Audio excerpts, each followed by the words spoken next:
नमस्कार दर्शक मित्रों, द वॉइस न्यूज़ में आप सभी का स्वागत है। मैं संदीप फिर से एक बार आपके सामने उपस्थित हूँ हमारा विशेष कार्यक्रम लेके, जिसमें आज हम मिलेंगे राहुल भाई अरविंद भाई पटेल से, जिन्होंने NH कॉमर्स कॉलेज वलसाड़ से 2008-9 में लॉ की डिग्री कंप्लीट की है।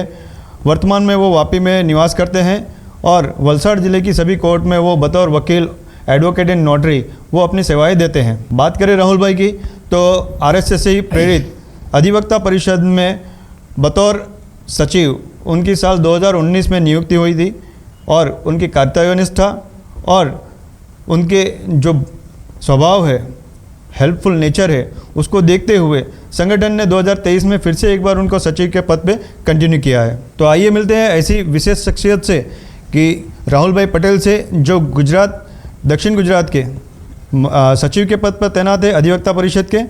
और अधिवक्ता परिषद एक ऐसी संस्था है जो RSS से प्रेरित है। तो ऐसे महत्वपूर्ण संगठन से जुड़े हुए हमारे राहुल भाई पटेल आज हमारे स्टूडियो में उपस्थित है। स्वागत है सर आपका। नमस्ते, भारत माता की जय। भारत माता की जय सर। सर, अधिवक्ता परिषद के बारे में लोगों ने सुना है, हमने भी सुना है, लेकिन बहुत कम लोगों को इसके बारे में जानकारी है कि अधिवक्ता परिषद जो है वो है क्या, इसका फाउंडेशन कब हुआ, किसके द्वारा किया गया और एक कार्य क्या करता है। तो प्लीज़ सर इस पर थोड़ा हमें मार्गदर्शन दें और बताएं कि ये अधिवक्ता परिषद क्या है। अधिवक्ता परिषद जो है वो पूरा देश में वकीलों का एक बहुत बड़ा संगठन है और जो एडवोकेट मित्रों है हमारे वो RSS से प्रेरित है। उसका पूरा भारत देश के अंदर सबसे बड़ा मेरे ख्याल से संगठन होगा।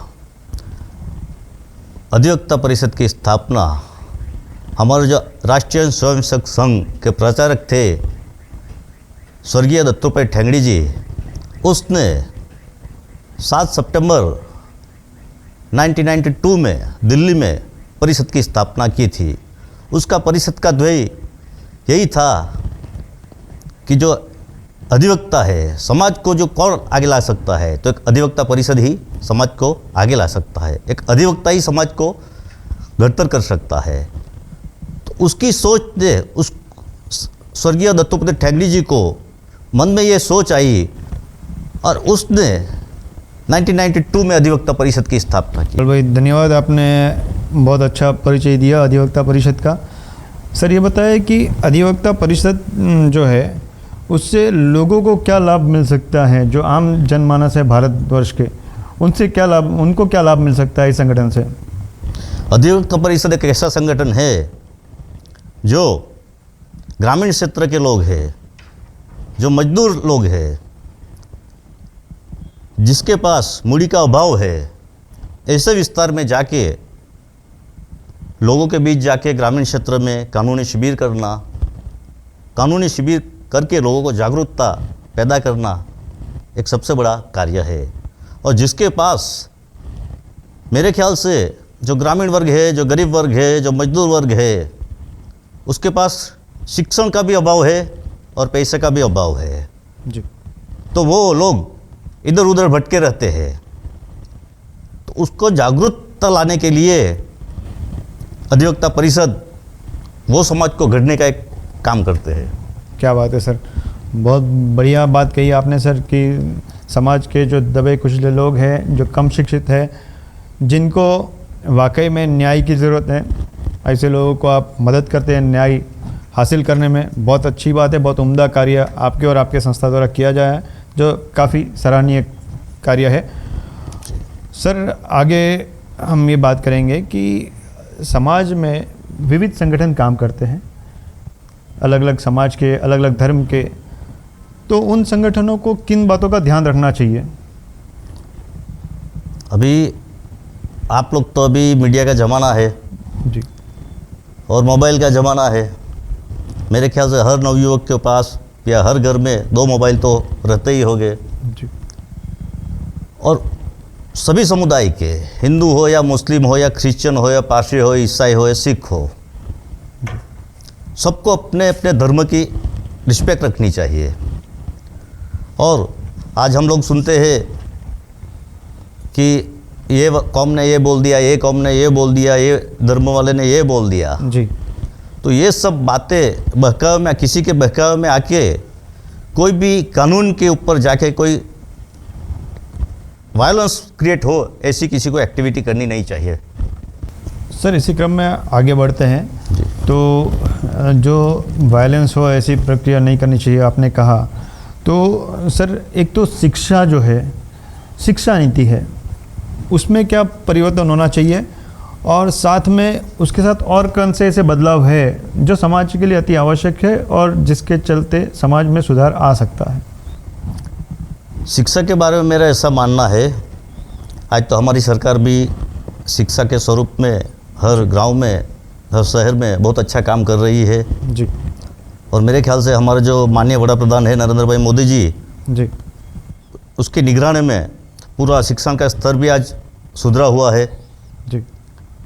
तो मेरा एक पर्सनल ओपिनियन है मेरा एक, कि जो बंधारण की कलम 30A है, 30A जी। उस पर जो कम्युनिटी वाइज जो शिक्षा प्रदान करने का एक संस्था के स्वरूप में परमिशन देते हैं, या जो धर्म के लोग हैं, फॉर एग्जांपल कि मुस्लिम समुदाय के लोग हैं उसको मदरसा का परमिशन देते हैं, क्रिश्चियन समुदाय के लोग हैं उसको मिशनरी का परमिशन देते हैं बच्चों को उसका धर्म का शिक्षा दिलाने के लिए। तो मेरा ऐसा मानना है कि हमारा देश हिंदुस्तान है, वो तो अनादिकाल से चला आ रहा है और हमारा सनातन धर्म की संस्कृति तो आज वर्षों पुरानी है जी। तो हिंदू कम्युनिटी के लोगों को भी उसके बच्चे को सनातन धर्म का ज्ञान मिले तो उसको ये बंधारण में उसका भी एक प्रावधान लाना चाहिए, ये मेरा मंतव्य है। सर बहुत अच्छी बात कही आपने कि आर्टिकल 30A जो कि अभी राज्यसभा हो या संसद हो, दोनों जगह हमने इसका जिक्र सुना है और लोगों का मानना भी है कि बहुत जल्द वो आर्टिकल 30A वो ख़त्म होगा और हिंदू समुदाय जो है वो भी अपने धर्म की शिक्षा अपने बच्चों को, अपने आने वाली पीढ़ी को दे पाएगा। और अगर ऐसा हो तो बहुत ही अच्छी बात होगी। जैसा आपने कहा कि दूसरे धर्म के लोग और दूसरे समाज के लोग जैसे हमारे यहाँ पे हमारे देश में अपने धर्म का ज्ञान अपने बच्चों को दे रहे हैं, तो हिंदुओं का भी उतना ही अधिकार है इस देश पे, उनको भी ये हक मिलना चाहिए। द वॉइस न्यूज़ भी ये अपील करता है सरकार से, सरकार की संबंधित एजेंसियों से, कि अगर दूसरे धर्म को ये परवानगी है, परमिशन है कि वो अपने धर्म की शिक्षा दी जाए, दे सकते हैं अपने विविध शैक्षणिक संस्थानों के माध्यम से, तो क्या ये हिंदुओं को अधिकार नहीं है कि अपना धर्म अपने बच्चों को सिखाए, अपने आने वाले पीढ़ी को सिखाए? तो ये भेदभाव क्यों है? ये भेदभाव मिटना चाहिए, ज़रूर मिटना चाहिए। राहुल भाई की बात से द वॉइस न्यूज़ पूरी तरह से सहमत है, उनकी पूरी टीम सहमत है और ये इस मंच से हम मांग भी करते हैं राहुल भाई की बात के थ्रू कि सरकार को जल्द से जल्द आर्टिकल 30 हटाना चाहिए और हिंदुओं को भी उनका हक देना चाहिए। बात करते हैं आगे राहुल भाई से। राहुल भाई, ये जो अभी एक यूनिफॉर्म सिविल कोड का मुद्दा चल रहा है जी, जो एक बहुत ही ऐसा मुद्दा है जो ज्वलनशील मुद्दा भी कह सकते हैं।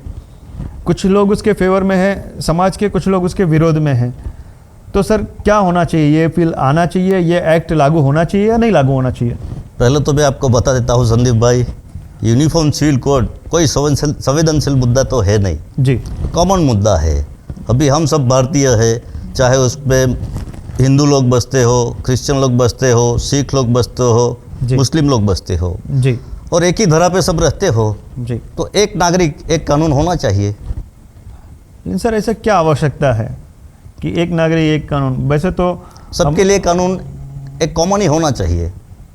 भी ये धर्म में कानून अलग है, वो धर्म में कानून अलग है, ऐसा नहीं होना चाहिए मेरे ख्याल से। सभी लोगों के लिए एक ही कानून हो तो देश भी और आगे बढ़ेगा। और मेरा मानना ये है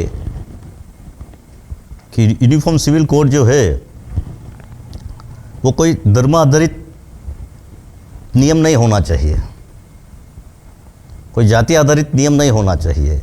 हमारा जो देश है वो हमारा जो कॉन्स्टिट्यूशन है, जो बंधारण है, उसके ऊपर चल रहा है। तो बंधारण के हिसाब से ही देश और आगे बढ़ेगा और बंधन के हिसाब से ही एक समान नागरिक धारा हो, वैसे मेरी एक मांग है और ऐसा मेरा सरकार से एक गुजारिश भी है। सर फिर से एक मुद्दा ऐसा है जिस पे हम आपके साथ पूरी तरह से सहमत हैं, क्योंकि हमने देखा है कि विश्व में जितने भी देश हैं उसमें जो भी देश धर्म के आधार पर चलने गए उनका बुरा हाल है। जिन्होंने अपने देश का कायदा व्यवस्था अपने संविधान के हिसाब से चलाया, वो देश चाहे अमेरिका हो चाहे जापान हो, आज कितने संपन्न है, कितने सुखी है, वो वर्ल्ड के टॉप 10 कंट्रीज़ में उनकी गिनती होती है। और जो देश खाली धर्म पकड़ के बैठे हैं उनकी गिनती कहाँ है, हम और आप सब जानते ही है, उसको विस्तार से बोलने की ज़रूरत नहीं है और इस बात को इतना महत्व देने की भी ज़रूरत नहीं है। तो सर फिर से हम आपकी बात की सराहना करते हैं कि आपने एक बहुत अच्छी बात कही। राहुल भाई, दूसरी एक बात है कि आप खुद एक युवा हो जी, और वर्तमान में हमारे भारत देश में 65% से ज़्यादा संख्या जो है देश में युवाओं की है। तो ऐसे में आप देश के युवाओं को क्या संदेश देना चाहेंगे और आपकी तरफ से उनको क्या नसीहत रहेगी? द वॉइस चैनल का एक बहुत अच्छा सवाल था। Thank you sir. मेरे ख्याल से आज मैं भी एक ग्रामीण विस्तार से आया हुआ हूँ और एक गरीबी में पल के आया हुआ हूँ। मेरा युवाओं से यही नसीहत है कि शिक्षित बनो, संघर्ष करो और संगठित रहो। थैंक यू सर, बहुत अच्छी बात कही आपने कि इस बात के मायने बहुत बड़े हो जाते हैं। ये 3 शब्द नहीं है, पूरी जीवन के जीने का तरीका है। अगर ये 3 बात को कोई युवा अपने जीवन में उतारेगा तो निश्चित ही वो अपने जो धैर्य रखेगा, जो उसने आयाम सेट किया होगा, जो टारगेट सेट किया होगा उसकी लाइफ में, वो ज़रूर उस तक पहुंच सकता है। लेकिन उसको इन 3 बातों का मतलब समझना रहेगा। राहुल भाई, युवाओं की बात की हमने, आपने बहुत अच्छा संदेश दिया जी। आपने एक बहुत ही प्रेरणास्वरूप काम किया था कि जब अयोध्या में राम मंदिर निर्माण का जब आदेश हो गया कोर्ट की तरफ से, जी, माननीय सुप्रीम कोर्ट ने ये आदेश किया कि अब हिंदू पक्ष अपना मंदिर यहाँ पे बना सकता है, तो हमने स्वयं देखा है, हम उस बात के गवाह है, साक्षी है कि आप में वो उतना उत्साह था कि आप एक चांदी की ईंट लेके यहाँ से अयोध्या तक नींव में भूमि पूजन में समर्पित करने के लिए गए थे। तो उस वाक्य के बारे में कुछ बताएं। संदीप भाई, जो ये तो मेरे लिए मेरा जीवन का सबसे बेहतरीन एक अनुभव था, अच्छा अनुभव था कि भगवान श्री रामलला के साक्षात दर्शन करने के लिए और उसका शिलान्यास के टाइम पे मुझे यहाँ से एक चांदी की ईंट लेने का जब सौभाग्य प्राप्त हुआ, वहाँ जाना तो मेरा का जीवन का एक अद्भुत प्रसंग है जी। और वहाँ जाके ऐसे तो हम लोग सुनते हैं कि भगवान को देखा कि नहीं देखा, किसी ने कृष्ण को देखा, किसी ने राम को देखा, किसी ने शंकर को देखा, ये हम एक काल्पनिक बोल सकते हैं। लेकिन मेरे को पहली बार ऐसी अनुभूति हुई है कि मेरे भगवान श्री प्रभु राम को जाके वहाँ मिला, ऐसी अनुभूति हुई मेरे को वहाँ जाके। संदीप भाई, आपने बताया कि मेरा जीवन का सबसे रोमांचक अनुभव, यादगार प्रसंग, तो 2020 में जब शिलान्यास हुआ था अयोध्या में प्रभु श्री राम का जी, वो मेरा जीवन का एक अद्भुत यादगिरी है जी। हम ऐसे भगवान को काल्पनिक रूप से देखते हैं कि भगवान कृष्ण से हमारी मुलाकात हुई है, भगवान शंकर से हमारी मुलाकात हुई है, कि प्रभु श्री राम से हमारी मुलाकात हुई जी। लेकिन आज ये द वॉइस न्यूज़ के चैनल से जी। मैं बताना चाहता हूँ कि जब मैं यहाँ से निकला अयोध्या जाने के लिए और जैसे मैं अयोध्या पहुँचा तो मुझे वहाँ जाके ऐसा फीलिंग्स हुआ, ऐसी अद्भुति हुई कि जैसे मैं प्रभु श्री राम को साक्षात मिला। और ये मेरे जीवन का सबसे अच्छा दिन था। सर, बहुत कम लोग हैं जो अपनी भावना भगवान के प्रति ऐसे खुले में प्रकट करते हैं। कुछ लोगों को धंधे का डर रहता है, कुछ लोगों को समाज का डर रहता है। आप जिस पद पे हो, आप जिस पेशे में हो, उसमें बहुत सारे लोग ऐसे हैं, कहीं हमारा धंधा ना चले जाए, कहीं हमारा रिलेशन ना खराब हो जाए। इस चिंता से वो धर्म के प्रति अपनी जो लागणी है, जिसे हम कहते हैं कि धर्म के प्रति जो उनका झुकाव है, वो स्पष्ट रूप से दिखा नहीं पाते। ऐसे में आपने उन सब बातों को पीछे छोड़ के अपने धर्म के प्रति अपना समर्पण दिखाया, अपने आराध्य श्री राम के प्रति अपना समर्पण दिखाया। ये एक बहुत ही बड़ा उदाहरण है उन लोगों के लिए कि आप चाहे समाज में जिस वर्ग में रहते हो, जिस क्षेत्र में काम करते हो, लेकिन धर्म सबसे ऊपर रहता है और धर्म के प्रति जो आस्था है उसे जाहिर करने में हमें हिचकिचाना नहीं चाहिए।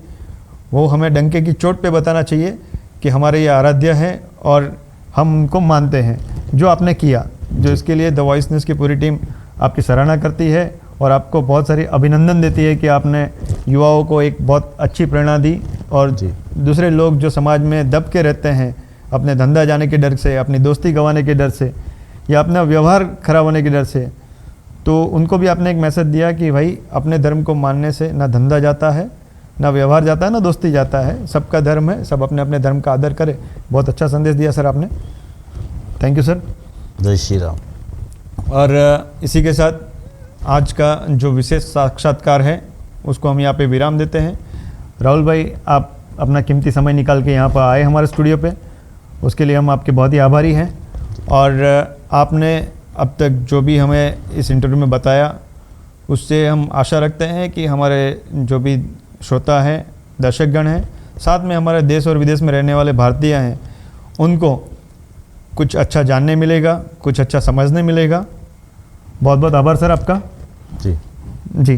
और हम द वॉइस न्यूज़ की तरफ से ये आप सभी से आह्वान करते हैं कि जो भी हमारे देश में आज परिस्थितियां हैं उनका हम सबको डटकर मुकाबला करना चाहिए, सबको संगठित होकर रहना चाहिए। धर्म सबका है, सबको एक दूसरे के धर्म का आदर करना चाहिए। समाज में आज जो भी बुराइयां फैली हुई है उनको हमको एकजुट होकर उनको ख़त्म करना पड़ेगा। हर धर्म के लोगों को आगे आना पड़ेगा। अपने अपने धर्म में जो भी लोग हैं जो बुराई फैला रहे हैं, दूसरे धर्म की अनादर कर रहे हैं, उनको समझाना होगा। और देश में जो सदियों से भाईचारा बना हुआ है, वसुधैव कुटुंबकम जो हमारी जो पद्धति है जिस पे हमारा देश आज तक चलते आया है, उसको हमें निभाना चाहिए। और समाज के सभी लोगों को देश की उन्नति में, देश की प्रगति में अपना जो भी अनुदान दे सके, चाहे वो शिक्षित होकर दे, चाहे समाज को संगठित करके दे, चाहे वो टेक्नोलॉजी में दे, विज्ञान में दे, चाहे वो बतौर जैसे राहुल भाई सेवा दे रहे हैं वैसे वकील बन के दे, जज बन के दे, IAS IPS बन के दे। लेकिन देश के हर युवाओं में देश के लिए कुछ कर गुजरने की भावना ज़रूर होनी चाहिए। अपने परिवार जो है, जो विद्यार्थियों के परिवार है, उनको भी ये देश भावना उनके अंदर प्रेरित करना चाहिए, उनको भी कि अपने बच्चों को वो देश हित के लिए काम करना सिखाए। द वॉइस न्यूज़ से मैं संदीप आपसे इजाज़त चाहूँगा। फिर एक बार आने वाले एपिसोड में हम मिलेंगे ऐसे ही किसी विशेष महानुभाव के साथ में। तब तक हमें दीजिए इजाज़त। खबरों में बने रहने के लिए तो वॉइस न्यूज़ को सब्सक्राइब करें और बेल आइकन दबाएं।